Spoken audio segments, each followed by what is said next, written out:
Hey guys, I am headed off in about 10 minutes to go to a Vipassana retreat here in Rio de Janeiro.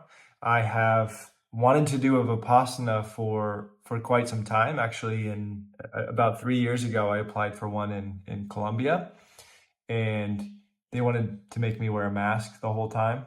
And I just said I'm not going to go. And honestly, I wasn't ready. So what's really interesting is this retreat. I had no plans to attend. It's kind of been in my subconscious mind for a while. I've just been wanting to go, and I keep meeting people who have done it. And the other night, I kind of had a realization that I've been living pretty comfortably, and it's time to shake some things up. So, yeah, 10 days of silent meditation up in the mountains in Brazil. I'm going to essentially the way it works. It's called Vipassana. It essentially got passed down from the Buddha to a bunch of different teachers, and it's a system to essentially meet yourself, but also to experience a lot of different emotions. It requires like sitting and meditating for like 10 hours a day for 10 days, and that's just the intro to it. So I'm pretty excited for this. I'm also very scared. It may not seem like it in this video, but it's definitely anxiety provoking. I don't want to be the person that goes and then backs out. A lot of stuff for me that will come up is going to be related to like patience and staying in the tension of me not wanting to be somewhere, but choosing to be there. That's been a big theme in my life, realizing like I was going to Portuguese class for a while and I chose to be there, but I didn't want to be there. But I wanted to learn Portuguese. So there was like some muddy waters that need to be cleaned. And so I'm excited to go and learn how to be more present with myself and develop a better relationship with myself. It's going to be very powerful. And you guys will probably see. I'll post the second part to this video when I come back and get through all of it. You'll probably see a change in potentially the way I speak, the way I show up, probably my vibe as well. So I'm excited, and I'll see you on the other side later. What is up? I believe I went to the Vipassana April 4th to the 14th or something like that. It's the 28th now, so it's been, I don't know. You do the math. 2 weeks. 2 weeks. I gotta say, craziest experience. And not crazy in terms of like, I've done ayahuasca and stuff. It's pretty crazy. Not crazy in that essence. It's crazy in how much transformation I experienced in 10 days and how much it's changed me. And I don't know if you can pick up on it in this video, but I very much am, I wouldn't say a different person. I would say the Vipassana helped me really embody things that I was already aware of intellectually. But one of the big things that it teaches is like there's intellectualism and there is experientialism. So it's a difference between reading a book and actually going and doing it. You can read a book on skydiving, but if you haven't skydove, then probably not really going to be someone who should be making YouTube videos about it, right? So the interesting thing about the Vipassana journey for me was just the wide range of emotions that came up. And ultimately, what I realized during the whole entire experience was that I was not living in alignment with who I really am. And that was shown to me essentially by giving me a whole entire different business. I went there for 10 days. On day like 3 or 4, it just threw me a whole entire different business model. I had a lot of time to think about it because during the whole entire session, I couldn't talk to anyone or write or anything. Couldn't even write down my ideas, which I was like, I really wanted to because there's so much stuff coming up, but it was great that I couldn't because it actually allowed me to solidify them even more. But the reason I have this new channel and I'm posting these videos on this channel instead of the old one I had is because that was an old identity. That older version of me no longer exists. I'm here now. And the reason this channel is called Presently Impermanent is because of what I learned during those 10 days of this existence, this life that we have. It really is impermanent. We will not ever experience any moment we've ever experienced ever again. It will not be the same. There is no future, there is no past, there's only right now. And to come to terms with that is very daunting for some people. I had, on day 3, I had an emotional breakdown regarding realizing the impermanence of life. But the thing is, it set me free because now I can live so much more presently. I still have to remind myself this concept. It will be a lifelong lesson and I will need to practice. But being able to understand that we are all going to die, that everything we've ever loved, everything we will love, everything we love now will cease to exist. It sucks. It sucks because the ego and the mind want to hold on to all the things that we think are good. Of course, the mind, if anything's bad happening to us, the mind's like, oh yeah, please just get rid of that. I don't ever want to see that again. But all the good stuff, we want to hold on to it.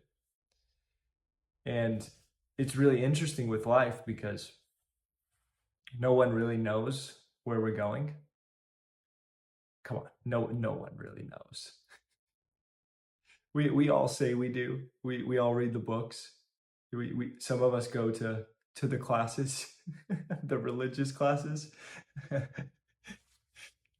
No one knows. No one knows.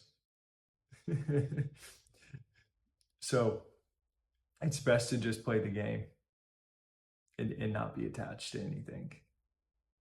That's what I learned. And man, I've got a lot of videos to share with you. There will be a lot of content coming from me for a very long time until I'm no longer here. But man, it feels good to be present. The funniest thing about this video right now is I went to the botanical gardens. If you've watched any of my past videos, there's 2 videos before this, not directly before this, a couple videos back of me in this beautiful garden. And I actually shot the video regarding this Vipassana trip. Shot 2 of them. They were amazing. 22-minute video. Another one, 15 minutes. And then check the recording. Silence. The mic stopped working.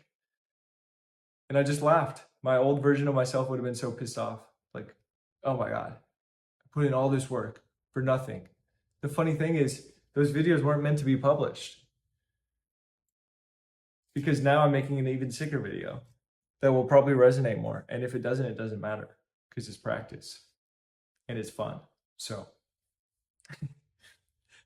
man, yeah, I got a lot to tell you guys. I don't know what you want to hear, but the Vipassana for me showed me so much about the human condition. And it was interesting because I don't want to compare myself to anyone, but there were a lot of people there that had never meditated. It was so cool to see people who had never put in any kind of work in that manner spiritually, because meditation is a lot of spiritual work. It's just hard. And I don't mean the word hard to deter anyone from meditating. It's just, it can be difficult because you're facing yourself. But that is where the gold lies, is being able to face yourself. There are tons of people there who never meditated. I met them and I'm like, oh, how much do you usually meditate? They're like, I've never meditated. Like, you're screwed. I'm thinking that in my head. I didn't tell them that. Like, there's no way this guy's gonna last. And they made it through. There was like 70 of us and 65 made it through. 10 days, 100 hours of meditating, 10 hours a day. It's crazy. The amount of stuff that goes through the mind on a daily basis, we have no clue. We have no clue. The whole entire essence of the Vipassana meditation and like why the Buddha meditated so much was essentially just to discover how much the mind is running the show and absolutely creating misery for everyone. You'll see people who are happier, they're not in their mind as much, they're present. There's a reason why I've moved to South America. The people are way more present. And there's pros and cons to like societies based off of just presence. Because if you're just super present all the time, a lot of times things in the future that should be getting done don't get done. But it's definitely a lot more enjoyable not having to think about all the things you got to do all the time so that you can get somewhere when you're in a place right now that you should be enjoying. So for me, I realize how much of a future-oriented thinker I used to be.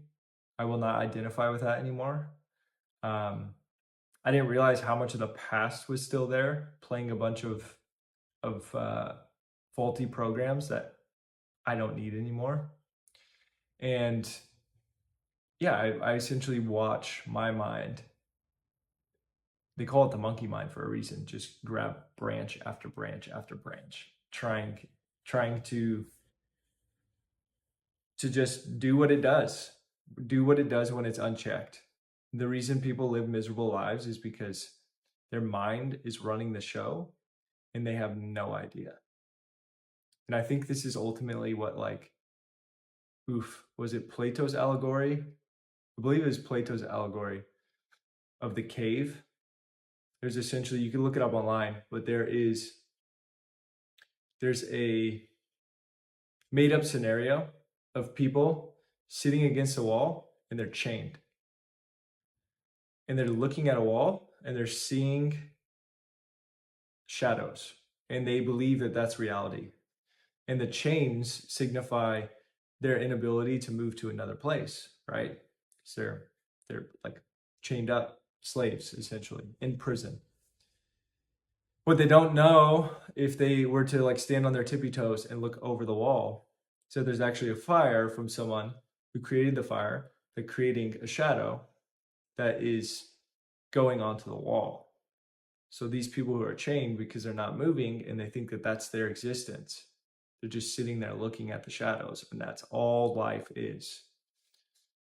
But one day, someone decides to look over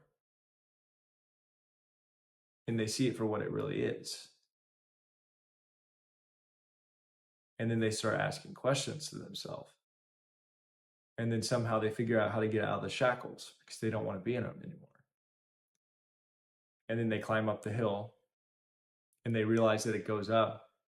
They see this really bright thing that they've never seen before called the sun. They get out of the cave and they start adjusting. And the world is completely new. And they never knew it could ever exist like that. Here's the problem. The people who are in the cave oftentimes think about going back down to save their friends and family and all of the people that they loved. But the issue is if they go down into the cave, and this is according to the allegory, if I'm even saying that right, I have no idea. I forget. But if you type in Plato's allegory of the cave, I believe that's it. If the person goes back down to try to save the family, their ignorance essentially is so deep that they will think because the person never came back that they got killed or something. And in their mind, the person who's come back down might be an impersonator because their mind just can't believe that this person did that thing and came back. So then they'll attack that person and kill them because they're not able to escape. All of this is to say that these are the tricks of the mind.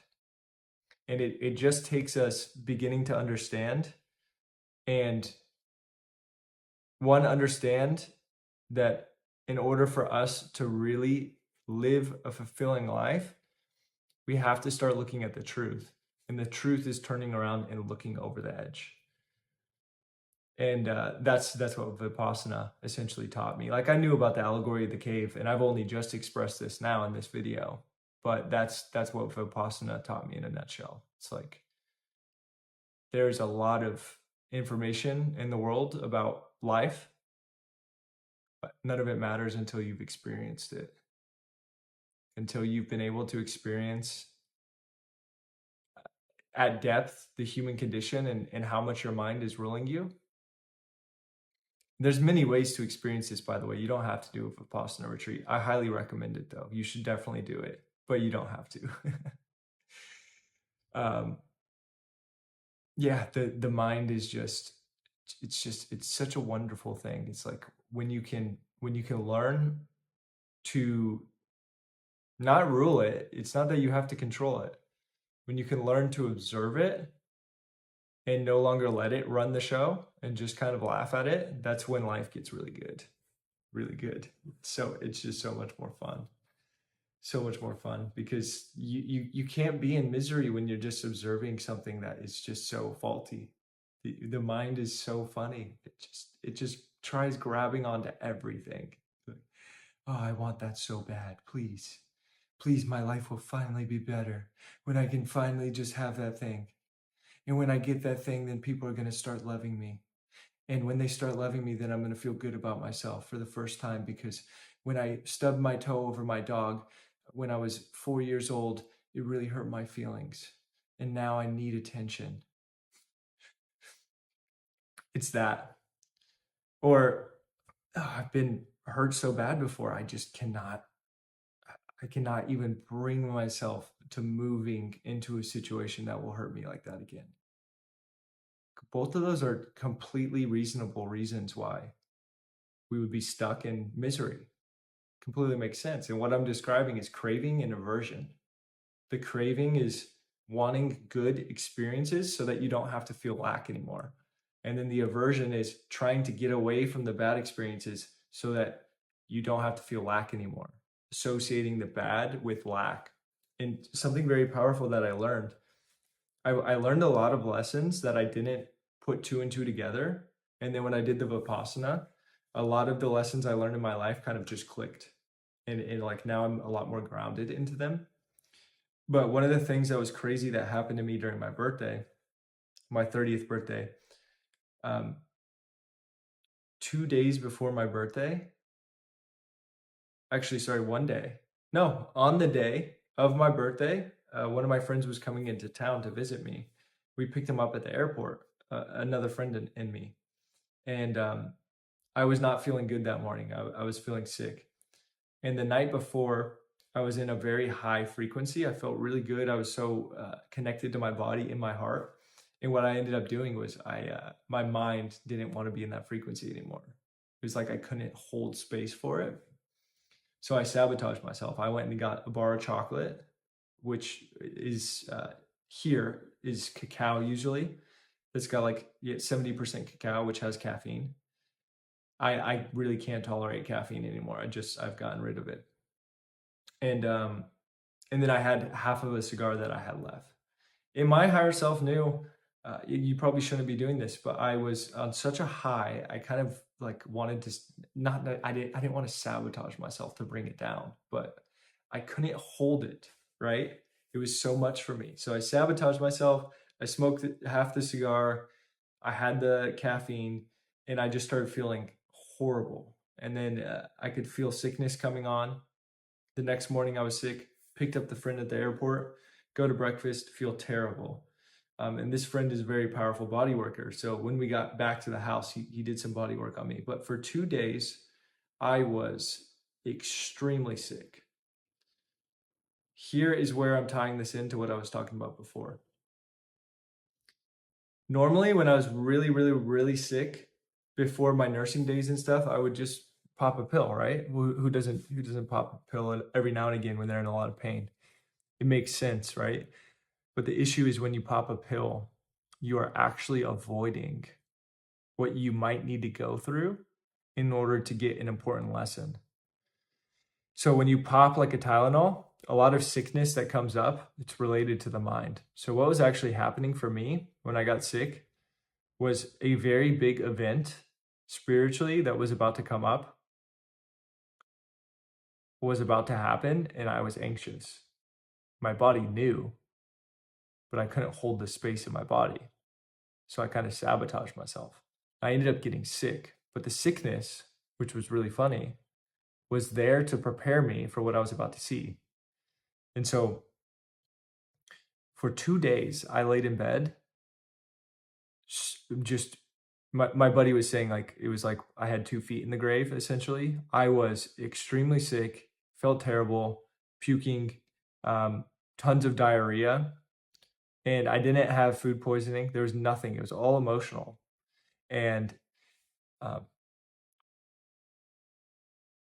I realized during that time, if I'm going to feel like crap and go through this, I'm going to just try and focus on enjoying it a little bit more. It's like, oh, well, you sound like a sadist, Logan. Well, you're trying to enjoy pain. Yes, here's the thing. When you can sit into the pain and just accept it and stop trying to avoid it, just say this is what it is, it actually decreases. I learned this in Vipassana, but I learned it first when I was sick. It was the only thing I could do. I knew deep down, if I took a painkiller, I wasn't going to process the emotion quick enough. And I wasn't going to get the lesson. So I sat through the sickness for 2 days. And then finally, on that night, my friends and I were going to go on a boat the next day. And I needed to get some sleep. So I just took an aspirin. And I got some good sleep that night. But it's the aversion of pain that we actually need to sit in the pain. There's a reason that we feel disconnected. There's a reason we feel lost. There's a reason we get sick. And it's usually to teach us something. And if we're trying to avoid that, we're not going to get the lesson. And if we're trying to hold on to all the good feelings of admiration, the feelings of, oh, I got more subscribers, I've got more likes, I drank this alcohol tonight and I feel good. Trying to hold on to those feelings, they're fleeting.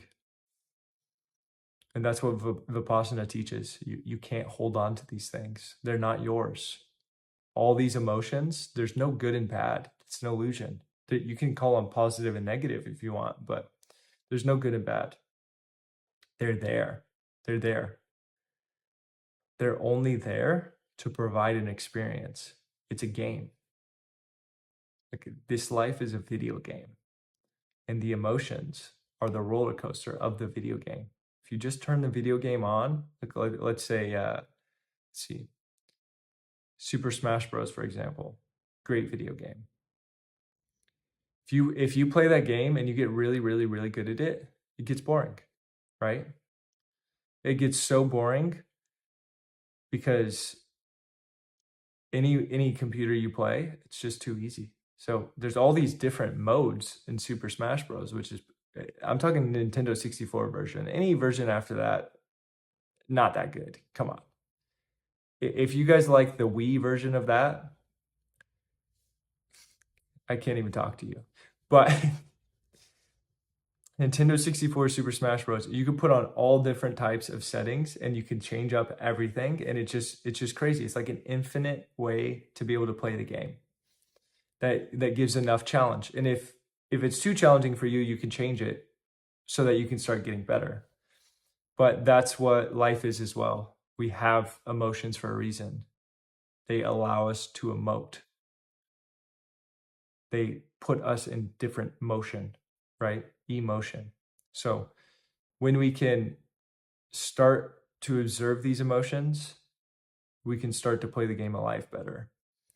And what I learned from Goenka, which was the teacher who essentially brought back the lessons of Vipassana to India from Burma, because Burma had essentially kept the sacred practices.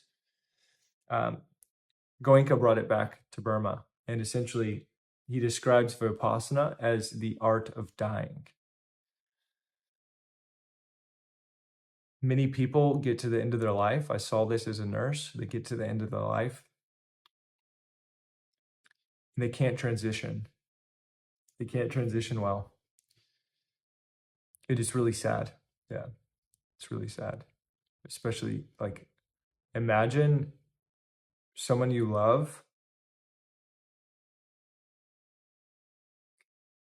being ventilated, being put on a bunch of medications where they can't even feel anything anymore. And then they have to transition to another life, an afterlife, if you believe in that. How can that even happen? Like how can you properly transition into something when all the conscious processes are taken away? It's the same example as being sick and popping Tylenol. Like, how can you properly understand what the disease is trying to teach you or the sickness in that moment if you just take the pain away? Same thing with death. Like, a lot of people just get numbed out and they don't actually experience the death. When death happens, there's so much that people have to go through, so much grief and shame and all of this crap that they never addressed in their life. And they have to try and be able to die with a smile. That's how you can get to better places. If you can die with a smile, it means that you actually lived your life. So essentially, Vipassana is the art of dying, because the only way you can master the art of dying is if you master the art of living. How cool is that? You can only master the art of living if you've mastered your mind. So that's all I've got for tonight. I'm pretty spent, but it's been an epic day. It has been an epic day, and there are many, many more to come.